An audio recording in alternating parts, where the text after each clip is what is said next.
Good morning बच्चों। आज आपकी वर्कशीट नंबर 85, डेट है 11 फरवरी 2022। आज की वर्कशीट बेटा आपकी पॉलिटिकल साइंस या सिविक्स की बुक का चैप्टर लोकतंत्र के परिणाम से ली गई है। पिछली वर्कशीट में बेटा हमने लोकतंत्र के बारे में जाना था। आज की वर्कशीट में बेटा हम लोकतंत्र के राजनीतिक परिणाम, आर्थिक परिणाम और सामाजिक परिणामों के बारे में जानेंगे। तो आइए शुरू करते हैं आज की वर्कशीट। तो सबसे पहले बेटा हमें जो दिए गए हैं वह है, हम बात करेंगे कि लोकतंत्र के राजनीतिक परिणाम क्या क्या हैं। तो बेटा लोकतंत्र अर्थात जनता का शासन, जहाँ पर जनता अपने ऊपर शासन करने वाले का चुनाव स्वयं करती है, उसको हम लोकतंत्र बोलते हैं, आपको पता है। अब इसके राजनीतिक परिणाम मतलब कि लोकतंत्र के राजनीतिक परिणाम क्या है या लोकतंत्र किस प्रकार गठन होता है राजनीति में। तो लोकतंत्र में बेटा आप देखेंगे कि लोकतंत्र में जो सरकार का गठन होता है वह एक जिम्मेदार सरकार का गठन होता है। लोकतंत्र में जो सरकार होती है वह जवाबदेह सरकार होती है। लोकतंत्र में जो सरकार होती है वो वैध सरकार होती है। अब बात करते हैं जिम्मेदार सरकार की, कि लोकतंत्र में सरकार जिम्मेदार किस प्रकार से होती है। लोकतंत्र में सरकार का जो गठन होता है वो किस प्रकार से होता है। आपको पता है कि जनता अपने चुने हुए प्रतिनिधियों के द्वारा शासन करती है। तो इस प्रकार जो जनता द्वारा चुने हुए प्रतिनिधि होते हैं वो जनता की समस्याओं पर उनको और देखते हुए जो नीतियाँ बनाते हैं, जो सिद्धांत बनाते हैं, वो जनता को देखते हुए, जनता की समस्या को देखते हुए बनाते हैं। तो इस प्रकार से जो सरकार का गठन हुआ है उसकी जिम्मेदारी क्या है कि जनता की समस्याओं का वो समाधान करे। तो इस प्रकार से जो लोकतंत्र की सरकार होती है वह जनता के प्रति एक जिम्मेदार सरकार होती है, उनके प्रति कार्य करती है, क्योंकि अगर कार्य नहीं करेगी तो नेक्स्ट 5 साल बाद वह सरकार नहीं आएगी। उसी प्रकार आप देखेंगे बेटा लोकतंत्र की जो सरकार है वह जवाबदेह सरकार भी है। कैसे? क्योंकि जो लोकतंत्र की सरकार होती है वह जनता के प्रति जवाबदेह होती है, जनता के प्रति उत्तरदायी होती है, जनता को सामने वह विभिन्न नीतियों सिद्धांत का ब्यौरा रखती है। तो इस प्रकार से हम कह सकते हैं कि लोकतंत्र की सरकार जवाबदेह सरकार होती है। संसद के प्रति जवाबदेह होती है सरकार, संविधान के प्रति जवाबदेह होती है, न्यायपालिका के समक्ष जवाबदेह होती है। इस प्रकार से जो सरकार होती है लोकतंत्र में वह एक जवाबदेह सरकार होती है।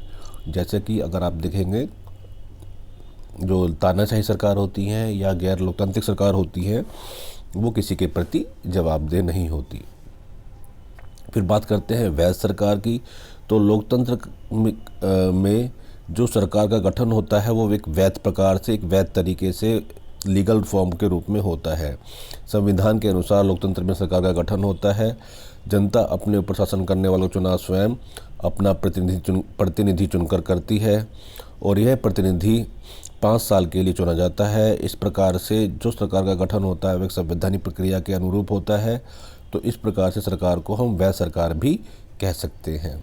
तो ये थे हमारे लोकतंत्र के राजनीतिक परिणाम। अब बेटा बात करते हैं लोकतंत्र के आर्थिक परिणामों के बारे में। तो बेटा लोकतंत्र के अगर हम आर्थिक परिणामों को देखेंगे तो इसमें 2 परिणाम आते हैं, आर्थिक समृद्धि और विकास, गरीबी और असमानता में कमी। और आर्थिक समृद्धि और विकास में अगर हम लोकतांत्रिक सरकार की तुलना अगर गैर लोकतांत्रिक सरकार से करते हैं तो दोनों के अंदर बेटा अगर आप देखेंगे तो गैर लोकतांत्रिक सरकार का प्रतिशत थोड़ा सा, वो भी बहुत ज़्यादा नहीं बोल सकते, थोड़ा सा ऊपर है। पर इसका अर्थ ये नहीं कि लोकतांत्रिक सरकार जो है उसके अंदर आर्थिक समृद्धि नहीं है, क्योंकि लोकतांत्रिक सरकार में आर्थिक समृद्धि का थोड़ा सा कम होना उसके कुछ कारण हो सकते हैं। जिस प्रकार से आप देखते हैं कि देश के अंदर जो जनसंख्या का वृद्धि दर जो है वो भी कारण हो सकता है। देश की जो वैश्विक स्थिति है वह भी एक कारण हो सकता है, और देश का अन्य देशों के द्वारा सहयोग निश्चित करना भी ये कारण भी हो सकता है। इसके बाद आपका बेटा दूसरा जो आता है वह आता है गरीबी और असमानता में कमी। गरीबी और असमानता की बात करें तो लोकतांत्रिक व्यवस्थाओं में थोड़ी आर्थिक असमानता या गरीबी जो है वो देखने का अनुपात रहता है, क्योंकि लोकतंत्र का जो तात्पर्य है बेटा बहुमत का शासन, अगर लोकतंत्र में देखेंगे तो आपको मध्यम वर्गीय और गरीब ही बहुमत में दिखाई देंगे, परंतु उसके पश्चात भी लोकतंत्र में गरीबी या मध्यम वर्ग स्तर का समाप्त होना, उन्मूलन होना अभी कुछ नहीं हुआ। गरीबी ख़त्म नहीं हुई है मध्यम वर्ग से, या अगर आप निर्धन वर्ग से की बात करेंगे तो गरीबी और असमानता में काफ़ी अंतर है लोकतांत्रिक सरकारों में। लोकतांत्रिक सरकारों में अगर आप आर्थिक असमानता देखेंगे तो लोकतंत्र में कुछ ही लोगों के पास बहुत सारा संपत्ति संसाधनों पर हिस्सा है, जबकि जो देश की बहुत बड़ी आबादी होती है उसके पास बहुत कम संसाधन और बहुत कम आय होती है।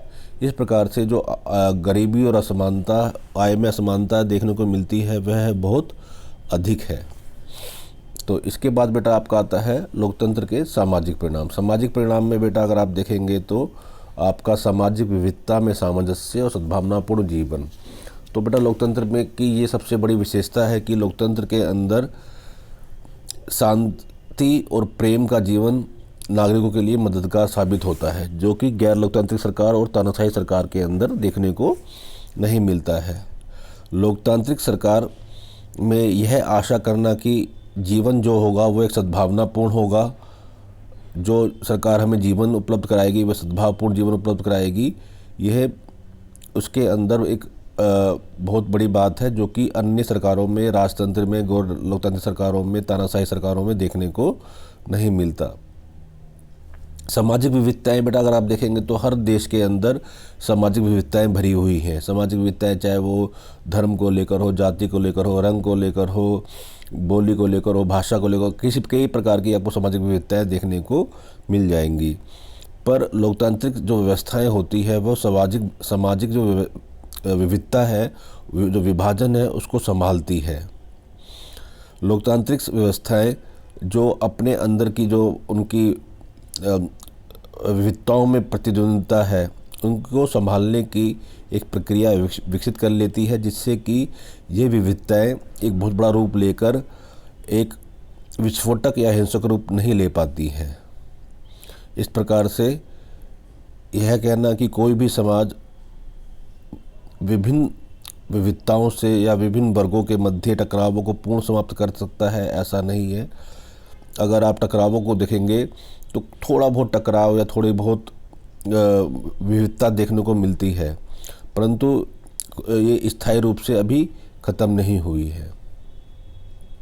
इसका मतलब यह नहीं कि लोकतांत्रिक सरकार में सामाजिक जो विविधताएं हैं वो पूरी तरह समाप्त कर दी गई हैं।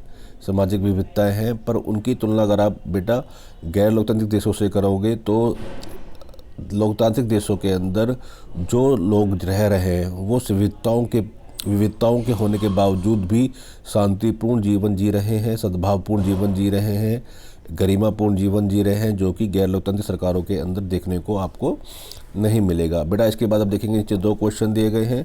पहला क्वेश्चन है लोकतंत्र के सामाजिक परिणामों पर एक नोट लिखिए। तो बेटा इसमें हम लिख सकते हैं कि सामाजिक परिणामों पर 2 नोट हैं, आपको लिखा हुआ है कि सामाजिक विविधताओं में सामंजस्य करना और सद्भावनापूर्ण जीवन। लोकतांत्रिक व्यवस्था है कि अनेक प्रकार की सामाजिक विविधताओं को संभालती है, क्योंकि आज हर देश में अनेक सामाजिक विविधताओं से भरा हुआ है और इसलिए कोई भी समाज अपने विभिन्न वर्गों के मध्य टकराव को पूर्ण और स्थायी रूप से ख़त्म नहीं कर सकता। पर लोकतांत्रिक व्यवस्थाएं आमतौर पर अपने अंदर की प्रतिद्वंदिताओं को संभालने की प्रक्रिया विकसित कर लेती है, जिससे इन टकराव को विस्फोटक रूप लेने का अंदेशा कम हो जाता है। इसके बाद बेटा आपका आता है सद्भावनापूर्ण जीवन। तो लोकतांत्रिक व्यवस्था में यह आशा करना उचित है कि वह सद्भावपूर्ण जीवन उपलब्ध कराएगी, क्योंकि लोकतांत्रिक व्यवस्था में लोग इन विविधताओं में अंतर व आदर करना सीख जाते हैं और इसके बीच अपना सामंजस्य करने का तरीका भी अपना लेते हैं। अधिकतर लोकतंत्र देशों में सामाजिक विविधता में तालमेल देखने को मिलता है।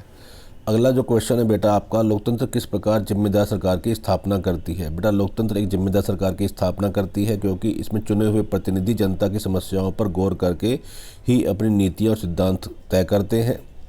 इस प्रकार से जनता की समस्याओं का निपटारा करने की जिम्मेदारी सरकार की होती है और लोकतांत्रिक सरकार जनता का ध्यान रखती है, जनता के प्रति उत्तरदायी होती है। ये थी बेटा आपकी आज की वर्कशीट, इसे करिए।